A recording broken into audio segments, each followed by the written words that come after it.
మనం చూస్తుంది విజయవాడలోని బుడమేరు. ఈ ప్రాంతాన్ని అబ్జర్వ్ చేస్తున్నారు కదా.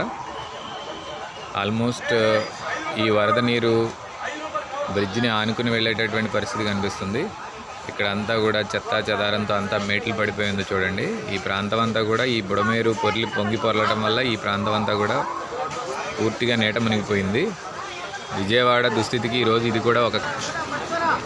ఇక్కడ ఉన్నటువంటి జనం అంతా కూడా వరద ప్రభావితం వల్ల వీళ్ళందరూ ఇబ్బందులు పడుతున్నటువంటి వారే. వీరందరినీ కూడా సురక్షితమైనటువంటి ప్రాంతాలకు తీసుకురావడం జరిగింది. ఇక్కడ ప్రభుత్వంతో పాటు ఎన్డీఆర్ఎఫ్ మరియు పోలీసు యంత్రాంగం అందరూ అధికారులు కూడా దీన్ని పర్యవేక్షిస్తున్నారు. మీరు అబ్జర్వ్ చేస్తున్నారు కదా. అత్యవసర పరిస్థితులు ఏమైనా ఏర్పడితే వారందరికీ కూడా అవసరమైనటువంటి సహాయ సహకారాలు అందిస్తున్నారు. అధికార యంత్రాంగం ఎప్పటికప్పుడే పర్యవేక్షిస్తుంది. ఇక్కడికి మంత్రులు మరియు ముఖ్యమంత్రి గారితో పాటు మిగతా మంత్రులు కూడా రావడం జరిగింది. ఇక్కడ అధికారులు మరియు ప్రభుత్వ యంత్రాంగం వీరికి అవసరమైనటువంటి సదుపాయాలు అనేది కల్పించడం జరిగింది. వీరందరూ కూడా నిరాశ్రయులే. ఇళ్లల్లో నీళ్లు ఆల్మోస్ట్ 5 నుంచి 6 అడుగుల ఎత్తు వరకు వచ్చేసింది. ఆ ప్రాంతంలో నుంచి వీళ్ళందరినీ కూడా సురక్షితంగా కాపాడడం కోసం వీళ్ళందరినీ సురక్షిత ప్రదేశాలకు తీసుకురావడం జరిగింది. వీరంతా కూడా ఇప్పుడు ప్రజెంట్ అయితే సురక్షితమైన ప్రదేశంలోనే ఉన్నారు. వీరు ఎటువంటి ఇబ్బందులు కలగకుండా వీరికి అవసరమైనటువంటి సదుపాయాలు అయితే ప్రభుత్వం ఏర్పాటు చేస్తూ ఉంది.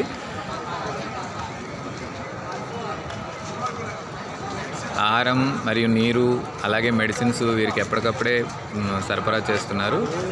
వీరికి ఏదైనా అవసరమైతే కూడా అత్యవసరమైనటువంటి పరిస్థితులు ఉంటే కూడా వారికి అవసరమైనటువంటి అన్ని రకాల సదుపాయాలు కల్పించడం జరుగుతుంది. ప్రజెంట్ అయితే వీరంతా కూడా కొంతవరకు సేఫ్ జోన్లోనే ఉన్నారు. మళ్ళీ వాయుగుండం అనేది ఉంది. మళ్ళీ ఒకవేళ ఏమన్నా వరద ప్రభావం మళ్ళీ పెరిగితే కొంచెం ఇబ్బందులు అనేవి ఉంటాయి. ఆ పరిస్థితుల నుంచి కూడా వీళ్ళని సేవ్ చేయడానికి అవసరమైనటువంటి ఏర్పాట్లు అనేవి చేయడం జరిగింది. మీరు చూస్తున్నారు కదా. ఇక్కడ అందరూ అధికారులు ఉన్నారు. కింది స్థాయి నుంచి పై స్థాయి వరకు ప్రతి ఒక్క అధికారి ఇక్కడే పనిచేస్తున్నారు. వీరి కోసం సదుపాయాలు కూడా బాగానే కల్పిస్తున్నారు.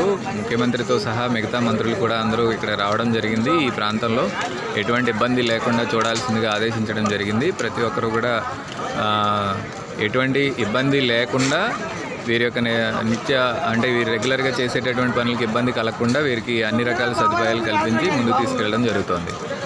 Thank you.